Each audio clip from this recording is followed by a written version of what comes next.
Di part sebelumnya terungkap fakta bahwa Ung Cheol dan Tae-soo yang sama-sama mendapatkan perintah untuk membunuh Jong-moon membuat hubungan mereka menjadi agak canggung dan saling tidak percaya satu sama lain. Namun kali ini, Tae-soo juga mendapatkan kabar buruk, yaitu seseorang yang bernama Im Jong yang merupakan gurunya ditemukan mati dengan luka tusukan di tubuhnya. Tidak lama setelah itu, ditemukan juga mayat dari Wong Woo yang merupakan teman lamanya. Dia juga telah mati, namun diduga karena bunuh diri. Barang bukti berupa sidik jari dan DNA dari Wong Woo yang ada di TKP membuatnya seolah-olah menjadi tersangka dari pembunuhan Im Jong. Lalu ia diduga mengakhiri hidupnya dengan cara bunuh diri. Namun di sini Tae-soo tidak mempercayai dugaan tersebut karena dia sangat mengenal Wong Woo. Menurutnya itu hanyalah taktik dari pelaku sebenarnya yang mengatur sedemikian rupa sehingga keberadaannya tidak akan diketahui oleh polisi. Tae-soo pun mendatangi Paman Jong yang merupakan perantara bagi klien dan pembunuh bayaran untuk mengetahui informasi mengenai gurunya. Namun ia sama sekali tidak tahu dan hanya bisa menyarankan untuk mendatangi perantara lainnya yang bernama Kim Do-sik yang juga lumayan terkenal. Setelah mendatanginya, ternyata ia adalah orang yang pernah ia temui sebelumnya dan dengan sedikit paksaan, akhirnya Do-sik memberitahukan bahwa beberapa hari sebelumnya ada seorang klien yang meminta agar Tae-soo membunuh rekannya yaitu Jong-moon. Tetapi karena Tae-soo menolaknya, Dong-sik menggantikannya dengan Jong-suk yang tidak lain adalah rekan lama Tae-soo dan sama-sama murid dari Im Jong yaitu gurunya. Kemampuan membunuh dari Jong-suk sangatlah tinggi dan setara dengan Tae-soo. Oleh karena itu di masa lalu mereka berpisah dan membuat perjanjian jika bertemu lagi satu sama lain maka di antara mereka harus ada yang mati. Sementara itu, Jong-moon dan Ung Cheol sedang berada di markas Dohwang untuk mencari tahu siapa orang yang menyuruhnya untuk membunuh Jong-moon. Namun saat Jong-moon menunggu sendirian di luar, tiba-tiba ada orang yang menusuknya dari belakang, yang kemungkinan orang itu adalah suruhan dari Jong-suk.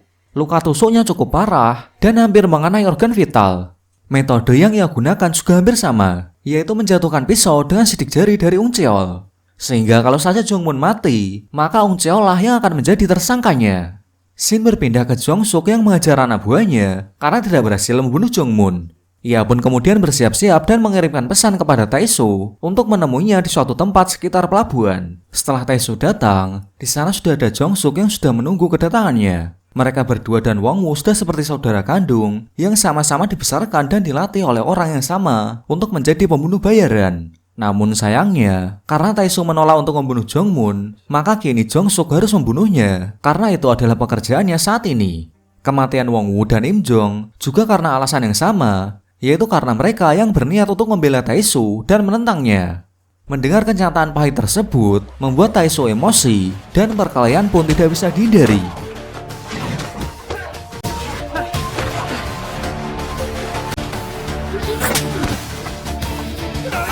Mereka bertarung untuk saling membunuh satu sama lain. Bisa dibilang kemampuan Tae-soo memang lebih unggul dari Jong-suk. Namun karena ia menggunakan pisau, membuat Tae-soo sedikit kesulitan. Walaupun pada akhirnya, ialah yang memenangkan pertarungan tersebut dan membunuh Jong-suk. Dan kini, tidak ada lagi orang-orang terdekatnya yang masih hidup. Im Jong yang membesarkannya, Wong Woo, dan Jong-suk yang sudah seperti saudara sendiri. Mereka semua sudah mati dan hanya menyisakan dirinya sendiri.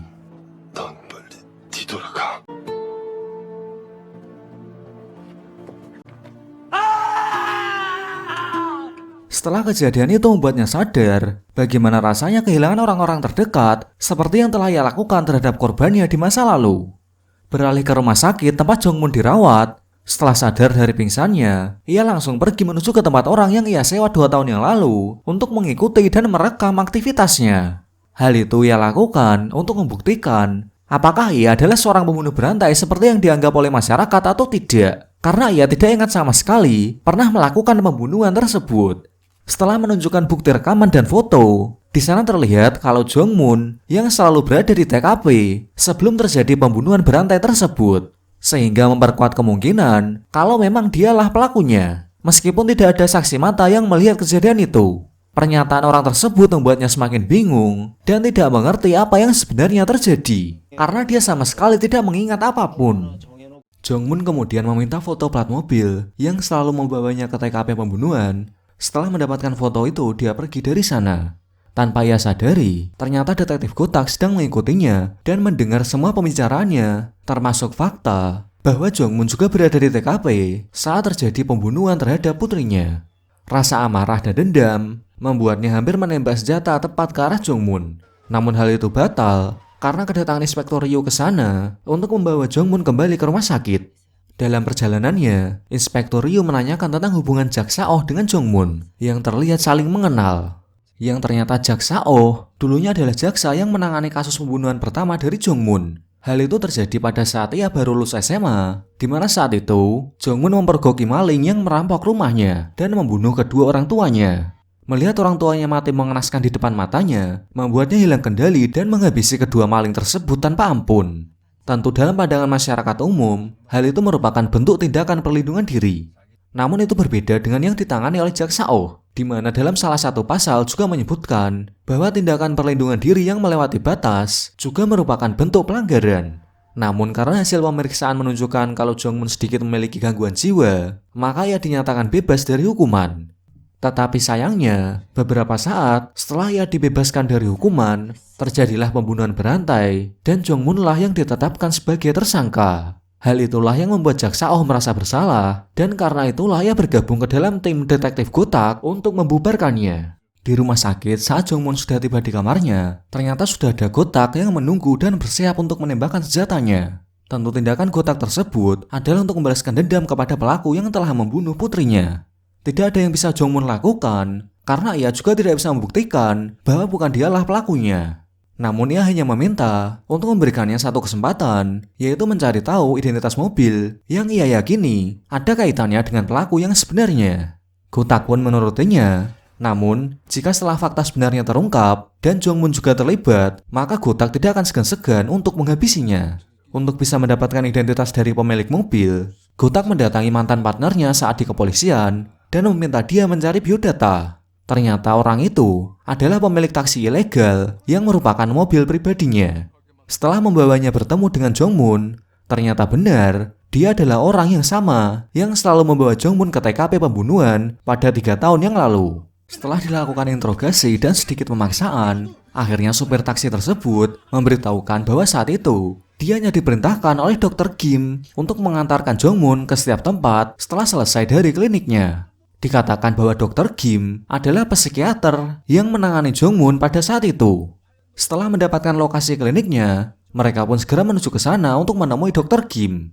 Namun setelah sampai di sana, sayangnya Dr. Kim sudah tidak bekerja lagi di sana sejak 2 tahun yang lalu. Tetapi berkat datang ke klinik tersebut, Jongmun sedikit mengingat kejadian dan ia mengatakan bahwa pada saat itu ada seseorang yang selalu mengantarkannya ke sana. Tetapi ia tidak ingat siapa orang itu.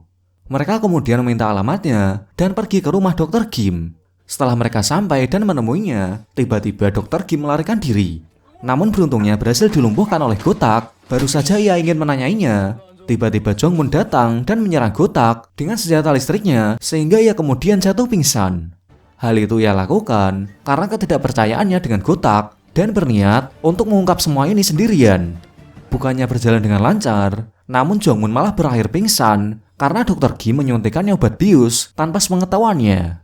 Sementara itu Inspektur Ryu yang mengetahui bahwa atasannya, yaitu Komisaris 6, telah membunuh salah satu tersangka atas kematian putranya, langsung mempertanyakan hal itu dan berbicara seolah-olah mengerti apa yang telah dirasakannya. Hal itu tentu menyinggung Komisaris 6 dan membuatnya mengatakan alasan sebenarnya mengapa ia mengangkatnya sebagai inspektur untuk tim kejahatan khusus, yaitu karena sifatnya yang sangat ambisius untuk naik pangkat dan tidak memedulikan keadaan di sekitarnya. Merasa seperti dimanfaatkan, Inspektur Ryu kemudian pamit dan beralih pihak kepada Jak Saoh untuk membubarkan tim kejahatan khusus. Langkah yang mereka lakukan pertama kali adalah menyelidiki siapa orang yang menyewa pembunuh bayaran dan menyuruh bos gangster untuk membunuh Jongmun. Setelah menginterogasi perantara pembunuh bayaran dan juga The Huang, mereka hanya mendapatkan kemungkinan bahwa orang itu adalah salah satu keluarga dari korban pembunuhan Jongmun. Dan yang mengejutkan adalah anak dari Gotak juga salah satu korban dari pembunuhan tersebut. Gotak yang baru saja bangun dari pingsannya segera kembali ke markas, dan tak lama setelah itu Inspektur Ryu pun datang dengan membawa semua kemungkinan yang saling terhubung. Dari penyelidikannya, Di sini Inspektur Ryo menuduh Gotak adalah dalang dibalik orang yang mengincar kematian Jongmun dengan menyewa pembunuh bayaran Tae-soo dan juga mengancam bos gangster Do Hwang, sehingga mengakibatkan Tae-soo kehilangan semua orang terdekatnya dan rentetan kejadian yang mengerikan. Semua hal itu Gotak lakukan diduga karena dendamnya terhadap Jongmun yang tertuduh sebagai pembunuh putrinya. Karena Gotak tidak rela jika Jongmun hanya dipenjara seumur hidup. Namun di sini Gotak membantah tuduhannya karena ia bukanlah orang yang menyewa Tae-soo dan mengancam bos Do Hwang untuk membunuh Jongmun. Meskipun ia juga sebenarnya menginginkan kematiannya jika saja bisa membuktikan kalau memang benar Jongmunlah pembunuh putrinya. Dari sini kita kemudian dibawa flashback tentang kejadian sebenarnya pada 2 tahun yang lalu. Saat itu Gotak adalah detektif nomor 1 di Korea yang berhasil menangkap para pelaku kriminal dan dijuluki sebagai anjing gila karena keahliannya. Meskipun karirnya lumayan bagus, tetapi keadaan ekonominya bisa dibilang pas-pasan dan tidak mampu untuk membiayai putrinya yang ingin kuliah di luar negeri.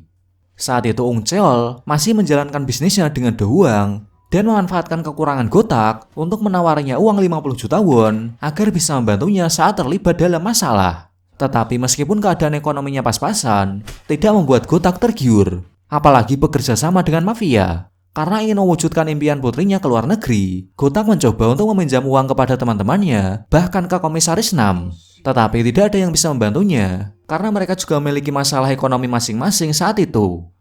Saat itu Gotak juga sedang menangani kasus pembunuhan berantai yang memakan banyak korban tanpa adanya motif yang jelas.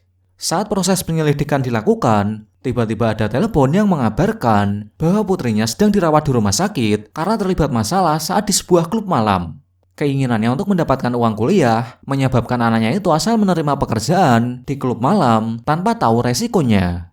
Setelah melihat kondisi putrinya, Gotak merasa seperti gagal dalam menjadi seorang ayah karena kekurangan ekonominya yang membuat anaknya menjadi menderita. Merasa putus asa, ia pun pergi menemui pelaku yang melecehkan anaknya dan mengajarinya habis-habisan.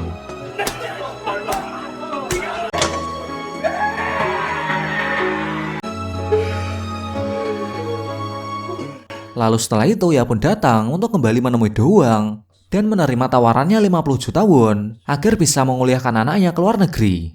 Dengan kata lain, Gotak telah bekerja sama dengan mafia terbesar di Seoul. Bukan tanpa syarat, tetapi ia meminta Do Hwang untuk menjadikan Ung Cheol sebagai kambing hitam atas semua kejahatannya. Karena dengan begitu akan imbang dengan dirinya yang mengorbankan prinsip dan harga dirinya. Setelah kejadian itu, Gotak menjalani aktivitasnya seperti biasa untuk melanjutkan penyelidikan tentang kasus pembunuhan berantai. Setelah mendapatkan cukup bukti dari beberapa CCTV, akhirnya ia menangkap terduga yang bernama Jongmun dan melakukan interogasi kepadanya. Meskipun telah menggunakan berbagai metode sampai menggunakan kekerasan, tetapi Jongmun tetap menjawab bahwa ia sama sekali tidak ingat pernah membunuh satu orang pun dari korban pembunuhan berantai tersebut. Semua bukti secara tidak langsung berupa rekaman dari CCTV yang berada di lokasi sudah mereka kumpulkan dan hanya butuh saksi mata ataupun pengakuannya saja untuk menetapkan sebagai tersangka. Namun, karena tidak bisa mendapatkan pengakuannya, bahkan menggunakan alat mendeteksi kebohongan pun, mereka pun tidak bisa mendapatkannya.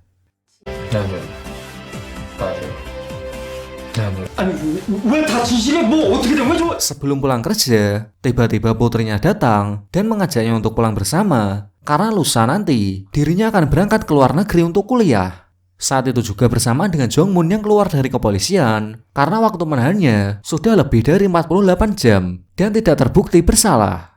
Malam harinya, Gotak menyiapkan sup kesukaan anaknya dan berencana untuk makan bersama. Tetapi belum sempat anaknya pulang, ia mendapatkan panggilan dari Jaksa Oh untuk membicarakan tentang kasus Jongmun yang pernah ia tangani. Namun sayangnya saat dirinya pergi, tiba-tiba ada seseorang yang datang dan membunuh putrinya. Jelas ayah mana yang tidak hancur hatinya dan depresi jika melihat anaknya yang tidak bersalah menjadi korban pembunuhan.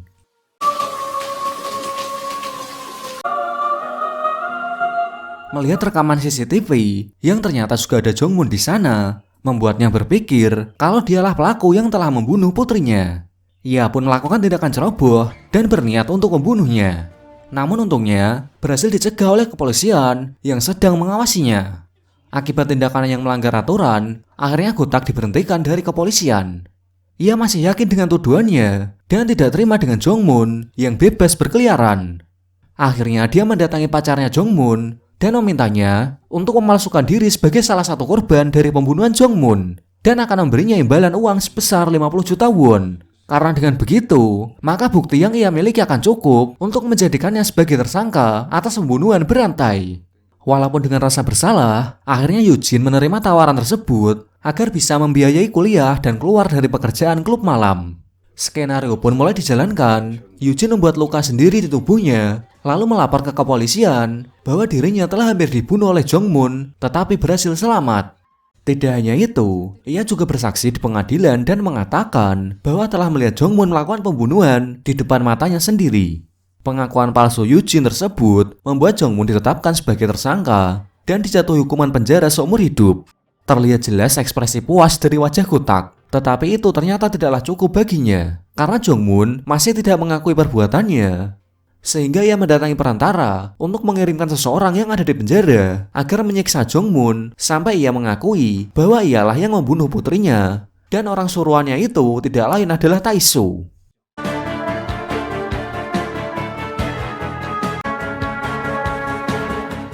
Metal Skin.